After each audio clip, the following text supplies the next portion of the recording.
Nous voici encore sur le 161 pour votre numéro de Business Matin, votre émission matinale qui vous réveille et vous donne des informations économiques. Notre première rubrique, l'invité. Let's go.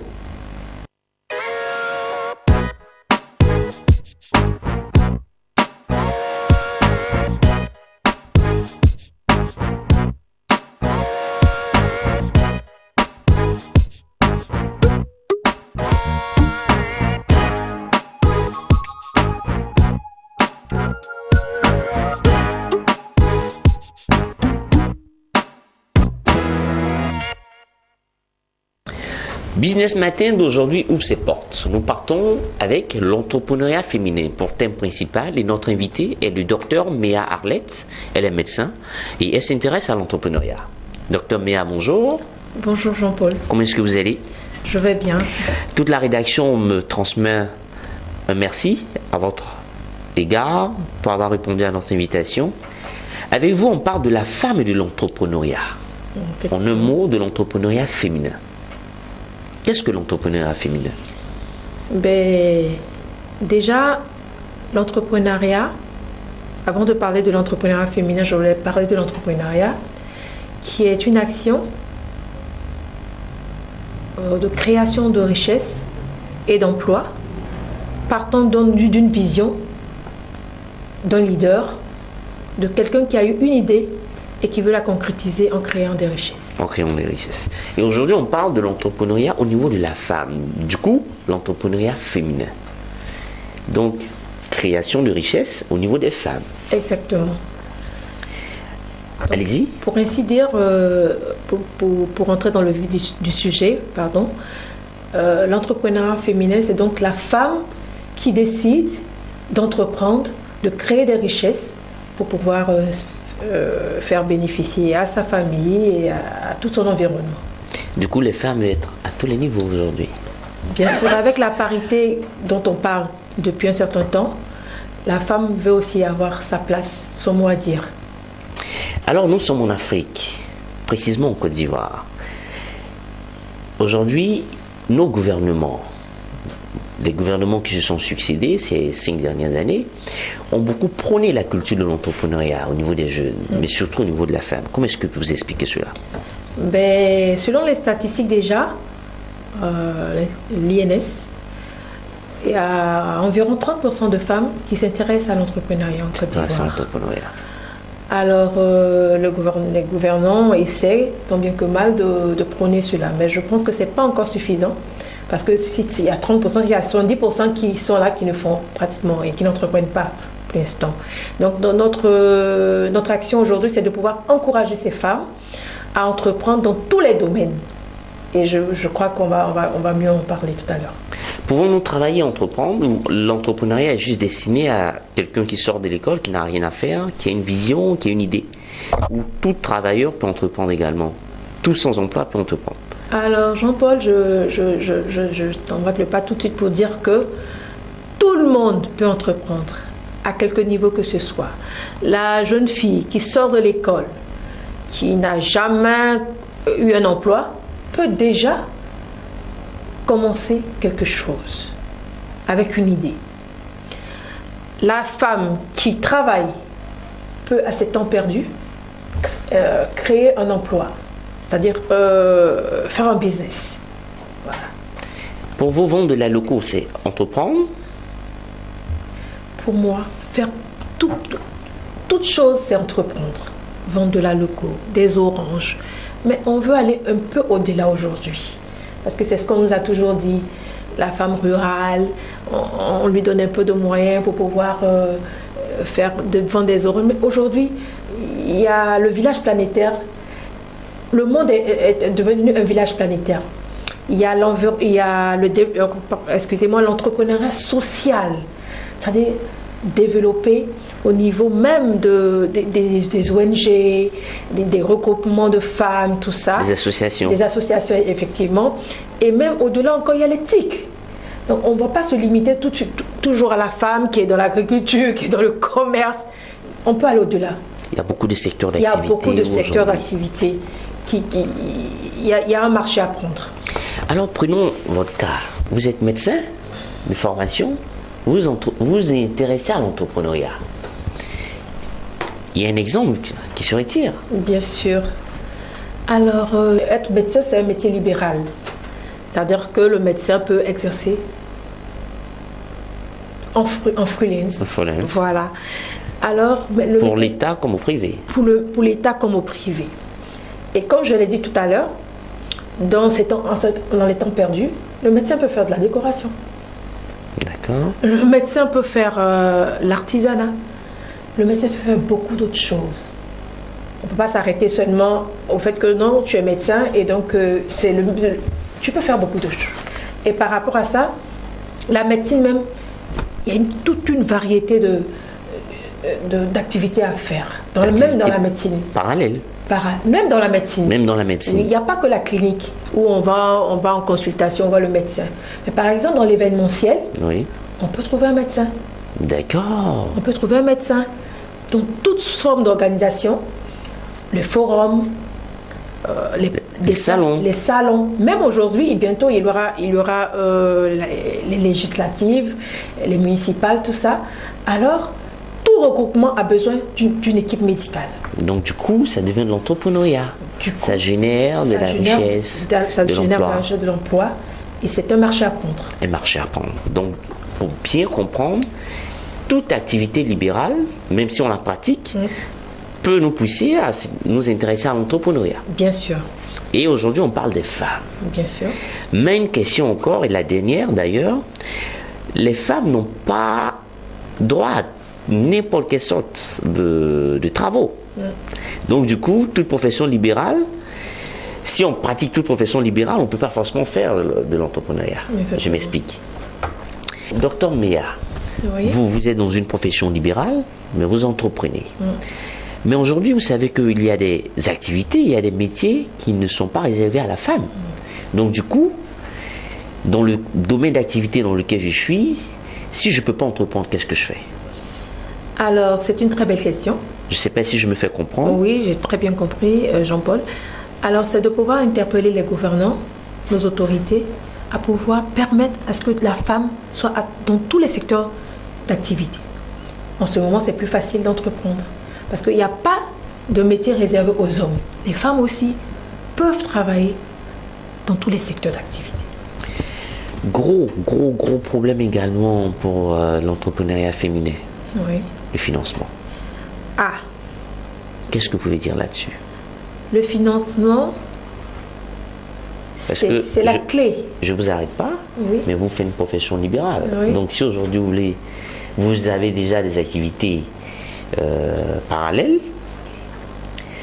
donc je considère que vous faites déjà un métier. Donc si vous voulez un financement, une banque vous prêtera. Vous pouvez prendre l'argent de l'activité que vous exercez pour injecter dans une activité que vous avez entreprise. Je ne sais pas si vous me faites comprendre. Si. Donc pour les femmes qui n'ont pas d'activité fixe, qui n'ont pas d'activité libérale, où auront-elles l'argent pour pouvoir lancer un autre business? C'est ça.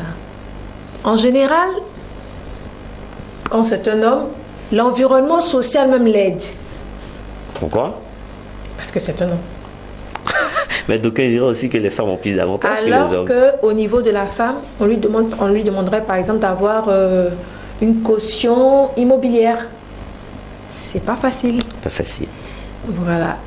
Et on dira aussi, la femme, elle est porteuse d'enfants, elle est destinée à s'occuper à la maison de ses enfants. Alors, est-ce qu'elle pourra, avec les grossesses qui vont arriver? Donc, il y a toute une panoplie de problèmes, enfin, pas de problèmes, mais de questions qui sont un peu sceptiques au financement des femmes. Mais Dieu merci, depuis un certain temps, ça commence à venir. Il y a pas mal de voix qui se lèvent pour pouvoir plaider pour que les femmes aient un financement. On peut dire aussi au niveau du remboursement, il y en a qui le taux du taux de remboursement de prêt à 0, intérêt 0%, mais c'est difficile, même 1%, 2%, c'est en train de venir. Mais on peut s'organiser. On ne va pas parler seulement de problèmes, mais on peut s'organiser. On peut organiser les femmes leur donner un financement. L'État, par exemple, peut organiser les femmes, leur donner un financement, les regroupements de femmes, ça se fait déjà, pour faire des associations génératrices de revenus. Et ça pourra créer des richesses. Au niveau, par exemple, de la vente de beurre de karité. Il y a plein de choses.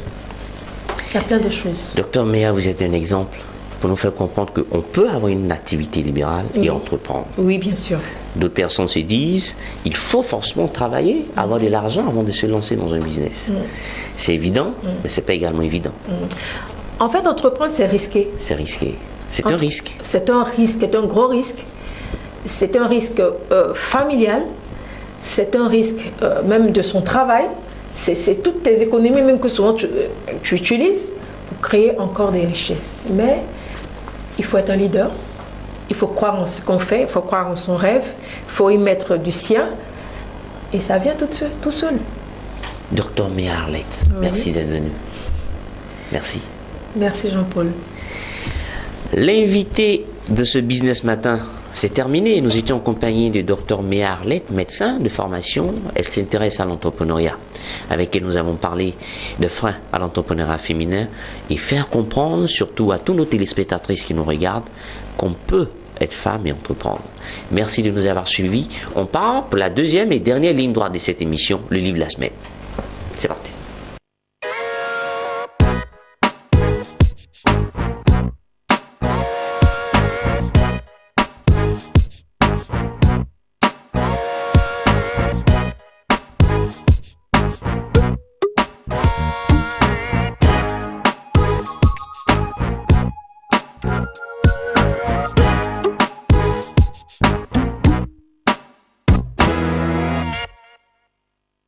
Deuxième et dernière ligne droite de ce numéro de Business Matin, le livre de la semaine, le livre qui a l'honneur durant toute cette semaine, durant ces 7 jours, est intitulé « Rendre l'entreprise compétente en Côte d'Ivoire, quel management ?» Il est signé du professeur Kakougoua, il est enseignant-chercheur à l'université Félix Houphouët-Boigny au département Communication et Arts.